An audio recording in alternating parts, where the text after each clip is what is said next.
Hey everybody, Tim here from Workshop 12, and we're going to do a walkthrough of version 3 of the Brainiac car launcher. So one of the biggest things that we've been doing so far with the software in this release is making it work both in a landscape and portrait mode and testing it on things like Android head units. So we have a couple of Joying head units here, a 7-inch one and a 10-inch one, where our software is installed as the home screen on those as a launcher to be able to use inside of your car. That way you can use some of our different accessories and do some of the different things that we have fun with the Brainiac software. We also still support our home screen launcher in the portrait mode here. So if you've got one of our plastic kits where you've got the tablet installed in your dashboard, we have support that way. And again, you know, if you're doing installs on tablets embedded into your dash or Android head units, we have a little bit of something for everybody here. So that was one of the big things that we wanted to do, is be able to bring to you both a landscape and portrait and also support for Android head units. So with that, we're going to jump into the software and take a look at some of the features.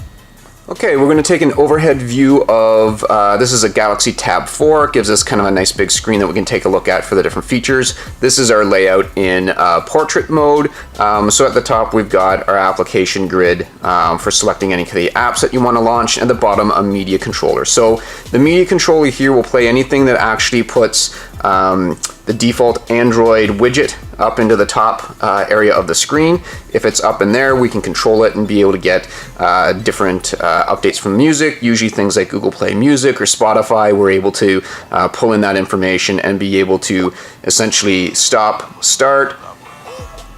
We can skip to different songs. So if we start as well, we can also use different gestures, like 2-finger gestures from one side to the next to skip, you know, 2-finger gestures to be able to move back as well, right? And we can pause and play that. Same thing goes when we're playing it. We can do 2-finger gestures for volume as well, so we can turn up and down the volume.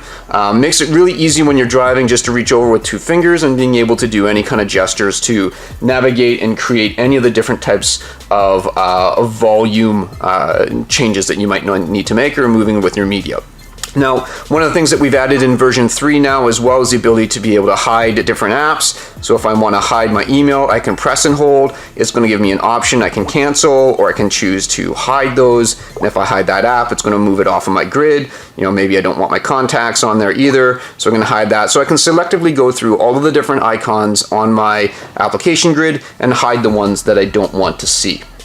So navigating around the application, we've got some gestures enabled into the app. So if I want to do an app switcher, I can swipe from the right bezel. That's going to give me my app switcher.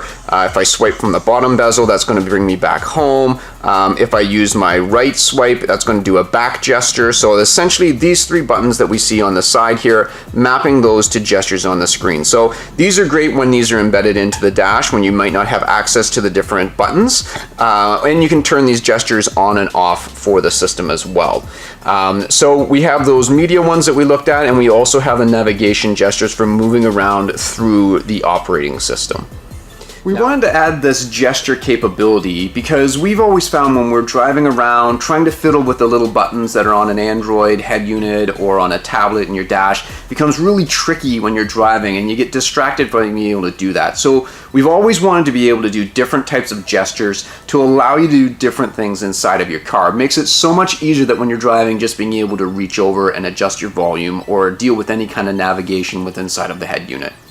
Now, one of the things that I talked about is being able to have settings to manage these. We've added a bunch more settings in here where you're able to customize a little bit more what you want to see. So for gestures, we have things like swapping. Maybe you want to swap the sides for doing the side gestures. Same thing with your skip and next. Maybe you need large touch points. Maybe the plastics or where you've got this embedded has, close to the screen, and you might want to do a large gesture area. So if I say yes, I want a large gesture area, we now see that we have a thicker area that we can touch in at the bottom.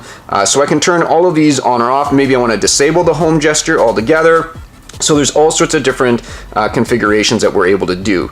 Now, one of the things that we've also done in here is we've added this global volume control. So if I turn on global volume, and let's say I do an app switcher and I'm over into my media app, like my Play app here, if I touch in my top right corner, I can get my overlay for volume and have that show up anywhere that I am in the operating system.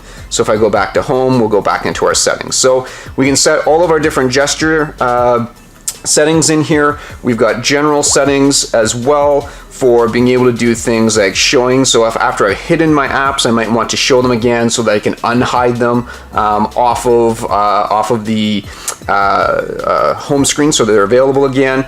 And then we also have what we call this tablet smart media playback.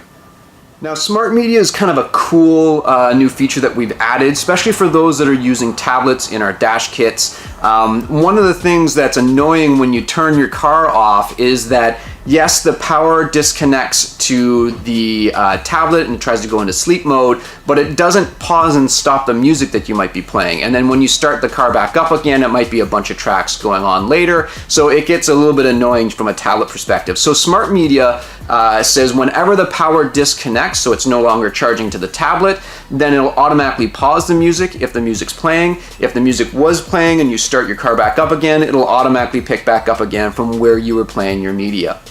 One last setting that we typically have everybody choose is a color setting. So you can change the color scheme that you want for Brainiac to any of the different available colors that are in here. I've got red set for this one.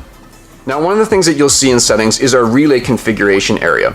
In here, I can actually set up all of the different buttons I might want to use for our relay accessory. So I can change the labels in here and call them whatever that I want to label my buttons. I can also click on them here and choose an icon that I might want to use for putting on that button as well. So each of these different buttons are able to be configured into the system. And when I go back into my switches application, we see that I now have these different buttons. And to activate one of the different relays, I can press and hold. That will latch the relay. We see here we don't have the accessory attached, so I'll unlatch this one, and a slight tap on each of these will just do a momentary pulse on the switch as well. Our relay accessory is kind of a cool way to extend into your car, and we have plans of being able to do more extensions into your car, both from an ODBD style thing for getting CAN bus data, as well as being able to do air suspension control and various other different things that we're looking to expand the system for. The relay accessory is the first one, allowing you to be able to turn on and off different switches for whatever you want to run in the car, whether that's lighting, whether that's wipers. In the Nemesis that we're using here, we're using it for turning on all sorts of different things in the car, headlights and those sorts of different features of the car, all controlled by the relay accessory and the user interface inside of Brainiac. To make our gestures work onto the screen, we're actually using an accessibility feature. So you can turn on the global navigation gestures by turning them on, enabling and disabling it here right from your swipe down menu. But if you go into settings, this is where you're going to be setting these different things up. Now, on this version of the Android operating system, this is accessibility is listed here. So if I'm in the accessibility area, I can turn on my Brainiac screen navigation. That's going to give me that ability to be able to do that. It has an extra permission to be able to set. So we have those all set up in there. And from a general perspective, if we go to our default applications, to be able to set Brainiac as the default home screen, I can come in here and choose home in whichever application that I want for the detailed home screen. So there's quick ways to be able to get this into your Android settings. Depending on your version of Android, it's going to look a little bit different, but that's the general areas that we're going to be able to set up those different defaults. So just wanted to say thank you for joining us for this video. Appreciate you installing our software. We always look forward to any kind of feedback, feature enhancements. We're constantly always wanting to try to put more feature and functionality into the Brainiac system, allowing you to do a lot of cool, fun things with your cars just outside of launching applications and customizing what things look like on your home screen. We have a lot of new features planned for version 4. We've got new accessories that we'll be working on. Hopefully you subscribe to our YouTube channel, join us on Facebook for our discussion, and we'll always keep you informed of everything that's going on and try to bring you some really cool tech into your cars.